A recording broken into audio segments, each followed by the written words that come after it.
యెహోవాను పుట్టాడు. అయితే అపవాది ఏం చేస్తున్నాడు తెలుసా దేవుని బిడ్డలారా? ఈరోజు లోకంలో అనేక రకాలైన అక్రమాలకు కారణం వీడే. ఈరోజు అనేక మంది నష్టాల ఊబిలో ప్రాణాలు పోగొట్టుకొని అనేక రకాలైన వ్యసనాలు, అనేక రకాలైన మానవుని ఏం చేస్తున్నాడంటే పాపముల వైపు ప్రేరేపించిస్తున్నాడు. శరీరాశ, నేత్రాశ, జీవపు డంబము, ఇలా రకరకాల ఆశల వైపు మానవుని ఆకర్షింపజేసి మానవుని పాపములో పడేలా చేస్తున్నాడు. ఎందుకో తెలుసా? మనలో ఉన్నటువంటి ఆ జీవాన్ని పోగొట్టాలని, మనలో ఉన్న పరిశుద్ధతను పోగొట్టాలని, మనము పాపానికి దాసోహలమయ్యి ఆ పాపం ద్వారా వచ్చినటువంటి తీర్పు ఏదైతే ఉందో ఆ మరణానికి లోపడాలని, ఆ మరణము నుంచి మనం పాతాళంలోనికి వెళ్ళిపోవాలన్నది ఈ సాతాను యొక్క ఆలోచన. అందుకే సాతాను ఏ ఆలోచనతో మానవులను చెడగొడుతున్నాడో, సాతాను ఏ ఆలోచనతో ఈరోజు ప్రపంచంలో అన్యాయాన్ని విస్తరింపజేస్తున్నాడో ఎక్కడ చూడినా చూసండి. కుటుంబాల్లో సమాధానం లేదు, భార్యాభర్తల మధ్య సమాధానం లేదు, బిడ్డల మధ్య సమాధానం లేదు, సంఘాల మధ్య సమాధానం లేదు, రాష్ట్రాల మధ్య సమాధానం లేదు, రాజకీయాల్లో సమాధానం లేదు. ఎక్కడ చూసినా అక్రమము, ఎక్కడ చూసినా అన్యాయము, ఎక్కడ చూసినా నరహత్యలు, ఎక్కడ చూసినా మానభంగాలు, ఎక్కడ చూసినా ఘోరమైన మోసాలు జరుగుతున్నాయి. వీటన్నిటికీ కారణం ఎవరో తెలుసా? అపవాది. ఈ అపవాది యొక్క కుతంత్రాల వల్ల మానవులు పాపములో పడిపోయి ఆ పాపము నుంచి నరకానికి వెళ్ళిపోతున్నారు.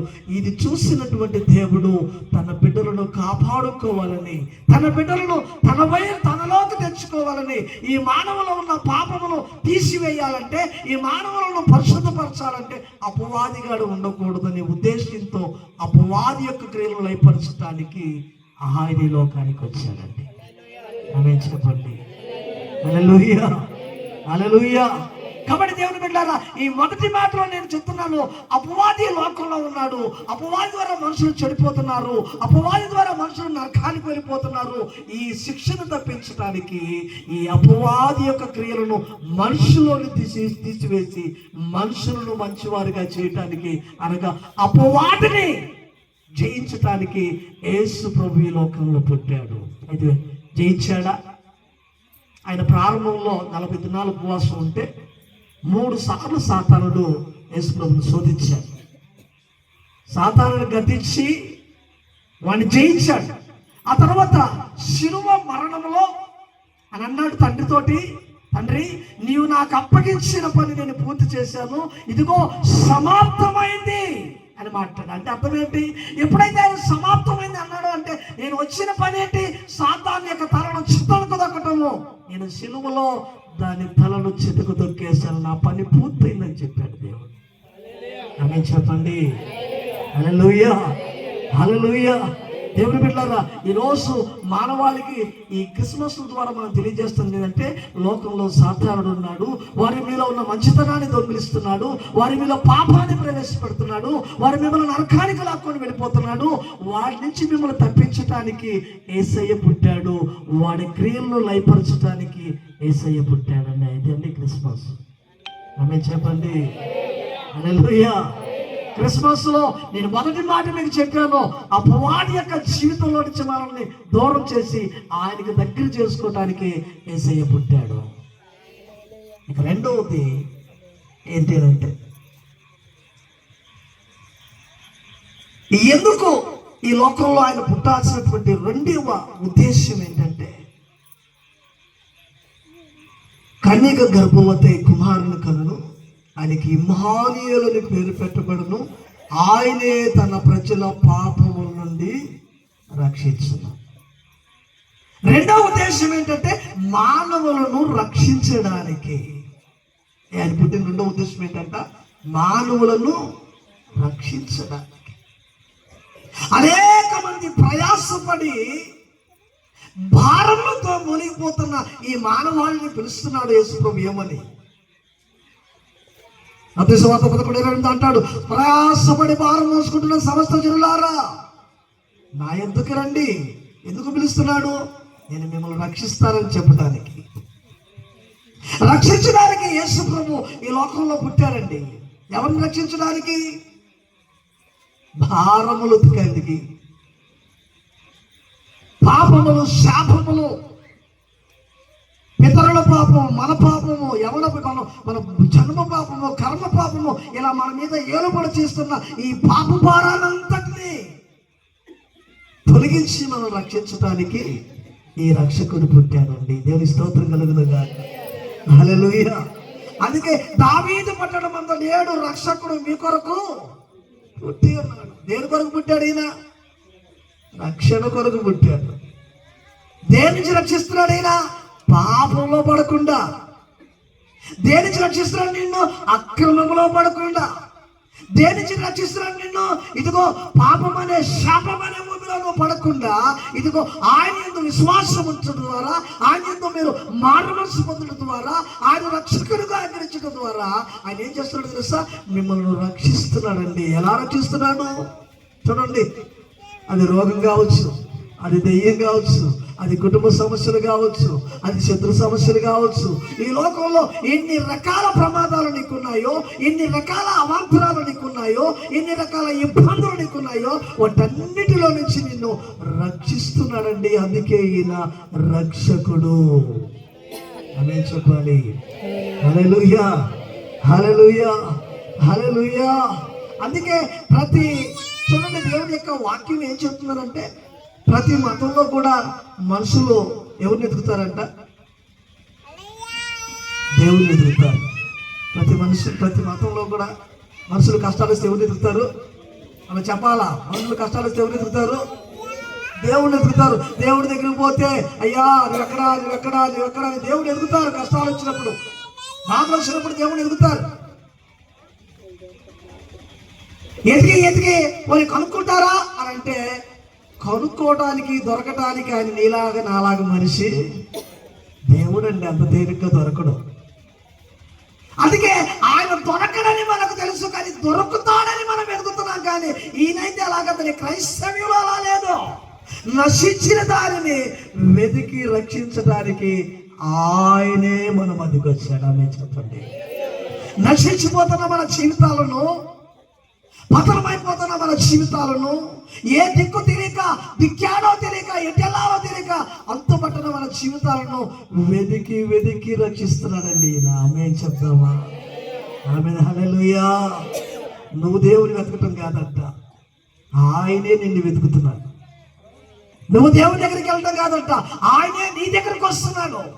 ఎందుకో తెలుసా? నేను రక్షించేవాడలేని ఇదిగో పాపముల చేత, భారముల చేత, అనేక రకాల సమస్యల చేత నువ్వు విసిగిపోయి ఉంటే, ఎవడు నిన్ను పట్టించుకోకపోతే ఆయన వచ్చి నీ డోర్ తట్టి నేనున్నాను అని చెప్తున్నాడండి. ఆమె చెప్పండి. హల్లెలూయా. అందుకే ఈయన ఎలాంటి రక్షకుడు అంటే, నశించిపోతున్న దాన్ని వెతికి మరీ రక్షిస్తున్నాడు. దేవుని స్తోత్రం చెప్పండి. హల్లెలూయా, హల్లెలూయా. మీరు వెతకండి నేను దొరుకుతాను అన్నాడు ఒక సందర్భంలో.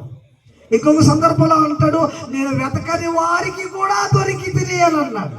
ఆమె చెప్పాలా? హల్లెలూయా. వెతకండి నేను దొరుకుతాను అన్నాడు ఒక సందర్భంలో. మీరు వెతకని వారికి కూడా నేను దొరికి తినేయాలన్నాడు. అంటే వెతకకుండా కూడా దొరుకుతాడు ఆయన? వెంబడించకుండా కూడా ఈయన దొరుకుతాడా? దేవుడు వాక్యం చెబుతుంది, ఆయన వెతికి రక్షిస్తున్న దేవుడు. ఆమె చెప్పాలి. అందుకే ఈయన ఎందుకు వచ్చాడంట? మనల్ని రక్షించడానికి వచ్చాడు. అందుకే పాపలను రక్షించడానికి క్రీస్తు యేసు ఈ లోకానికి ఎందుకు వచ్చాడంట? పాపలను రక్షించడానికి వచ్చాడు. ఎవరైనా పాపం చేయని వాళ్ళు ఉన్నారండి ఈ లోకంలో? ఉన్నారా? ఒక్కలైనా? బైబిల్ చెబుతుంది, పాపము చేయని వాడు లోకంలో ఒక్కడునూ లేడు. అందుకే మనను వెతికి రక్షించి మనను పవిత్రులు చేయడానికి ఆయన ఎక్కడి నుంచి వచ్చాడంటే, పరమును వీడి భూమికి దిగి వచ్చాడు. నా 2వ మాటలు మీకు నేను తెలియజేస్తున్న దేవుని బిడ్డలారా, ఇది ఎందుకు వచ్చాడు తెలుసా? వెతికి రక్షించడానికి వచ్చాడు. ఎందుకు ఈ రక్షణ అంటే, మనము పాపంలో ఉన్నామండి. ఎందుకు ఈ రక్షణ అంటే, ఈ పాపం మన మరణానికి తీసుకెళ్తుందండి. ఎందుకు ఈ రక్షణ అంటే, ఈ మరణం మన నరకానికి తీసుకెళ్తుందండి. అందుకే నీకు రక్షణ అవసరమైంది తెలిసిన దేవుడు శరీర రూపాన్ని ధరించుకోవాల్సి వచ్చింది. శరీరాన్ని ధరించుకున్న ఈయన మన మధ్యకి రావాల్సి వచ్చింది. వచ్చిన ఈయన ప్రతి వ్యక్తిని వెతకాల్సి వచ్చింది. వెతుకుతున్న ఈయన రక్షించకుండా వదలలేదు. అదండి యేసుక్రీస్తు ప్రభు అంటే. ఆమేన్ చెప్పండి. హల్లెలూయా. అందుకే నా రెండవ మాటలు మీకు నేను తెలియజేస్తున్నాను. ఈయన పాపులను రక్షించడానికి వచ్చాడు. ఆయన పుట్టుకలో ఉద్దేశం ఏంటి? ఒకటి, అపవాది క్రియలను లైట్లో పరచడానికి. రెండవది, పాపంలో మగ్గుతున్న ఈ మనుషులను పవిత్రపరిచి దేవుని బిడ్డలుగా చేయడానికి, రక్షించడానికి వచ్చాడు ఈ రక్షకుడు. ఆమేన్. హల్లెలూయా, హల్లెలూయా, హల్లెలూయా. అందుకే మూడవ మాటను కూడా మీకు తెలియజేసి ముగింపులోకి వస్తాను. మూడవది ఏంటి అంటే, ఇదిగో అనేకులు ఎదుట మనము మాదిరిగా ఉండటానికి ఆయన లోకానికి వచ్చాడు. దేవుని స్తోత్రం చెప్పండి. 1 పేతురు పత్రిక 2వ అధ్యాయం 21వ వాక్యంలో వాక్యం ఎలాగో సెలవిస్తుంది. ఒకసారి ఆ మాట చదువుతారా? నేను త్వరగా చెప్పి ముగిస్తాను. 1 పేతురు పత్రిక 2వ అధ్యాయం 21వ వచనం.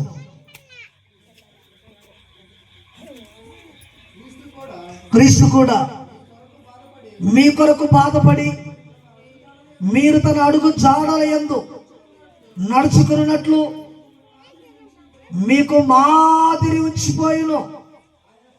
ఆయన పాపము చేయలేదు, ఆయన నోట ఏ కపటము కనబడలేదు, ఆయన దూషించబడి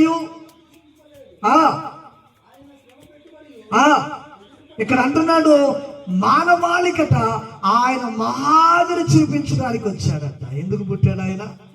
మా దేవుని బిడ్డలారా వినండి, అందరికీ మోక్షం కావాలని కోరికే. దేవుని నమ్మిన వారికి, నమ్మని వారికి, లోకంలో పుట్టిన ప్రతి ఒక్కరికి ఎక్కడికి వెళ్ళాలని కోరికనంటే, మేము క్రైస్తవులు అయితే పరలోకం అంటారు, ఐదవులు అయితే మేము మోక్షం అంటారు. ప్రతి ఒక్కరూ అక్కడికి పోవాలని కోరికే. కానీ యేసు ప్రభు అంటున్నాడు, దేవుని దగ్గరికి పోవడం అంత సులభం కాదు. దేవుని దగ్గరికి పోవడం అంత సులభం కాదు. దానికి ఏం కావాలి? దానికి నీతి కావాలి, దానికి న్యాయం కావాలి, దానికి యథార్థత కావాలి, పాపము లేని జీవితం కావాలి, మచ్చత లేని జీవితం కావాలి. అలా జీవించడానికి నీకు ఎవరు నేర్పించాలి? ఈ లోకంలో ఎవరైనా ఉన్నారా? అమ్మా నేను కరెక్ట్, నన్ను చూసి నడుచుకోండి అనేవాడు ఎవరైనా ఉన్నారా? నేను కరెక్ట్, నన్ను ఫాలో అవ్వండి, నన్ను చూసి మీరు నడుచుకోండి, అప్పుడు అందరూ పరలోకంలో అని చెప్తే ఈ లోకంలో ఒక్కడు కూడా అలా చెప్పినోడు లేదు. అందుకే యేసు ప్రభు వచ్చి, ఇదిగో పుట్టుకంటే నాది, పరిశుద్ధమైన పుట్టుక, పెంపకం అంటే నాది, నడకంటే నాది, మన మాట చూడు, నా ప్రవర్తన చూడు, నా ప్రేమ చూడు, నా కనికరం చూడు, నాకున్నటువంటి గుణగణాలు చూడు. ఆయన సర్వము చెప్పాడు. ఒక మనుషుడు ఎలా ఉండాలో ఆయన రుజువు చేశాడండి. ఒక మనుషుడు ఎలా ఉంటే పరలోకం వెళ్తాడో ఆయన చెప్పాడండి. ఎలా ఉండాలి? కృపాసక్తమైన మాటలు, ప్రేమ, దయ, కనికరము, జాలి, మచ్చత లేనటువంటి జీవితము, పరిశుద్ధమైన జీవితము, నిరాడంబర జీవితము, యథార్థమైన జీవితము, నీతి కలిగిన జీవితము, అదిగో అని అంటున్నాడు, నిత్యము భయము భక్తి కలిగిన జీవితము, ఇలాంటివన్నిటిని చూపించి అంటున్నాడు, ఇలా జీవించడానికి మీకు నేను మాదిరిగా ఉండటానికి వచ్చాను. ఇదిగో ఇప్పుడు మీరు ఎవరిని చూసి నేర్చుకోవాలా? నన్ను చూసి నేర్చుకోవాలి. అందుకే పౌలు అన్నాడు, నేను క్రీస్తు యేసును పోలి నడుచుకుంటున్నాను, మీరు కూడా నన్ను పోలి. దేవుని బిడ్డలారా, ఈరోజు మనం యేసును పోలి నడిస్తేనే తప్ప పరలోక రాజ్యం వెళ్ళమండి.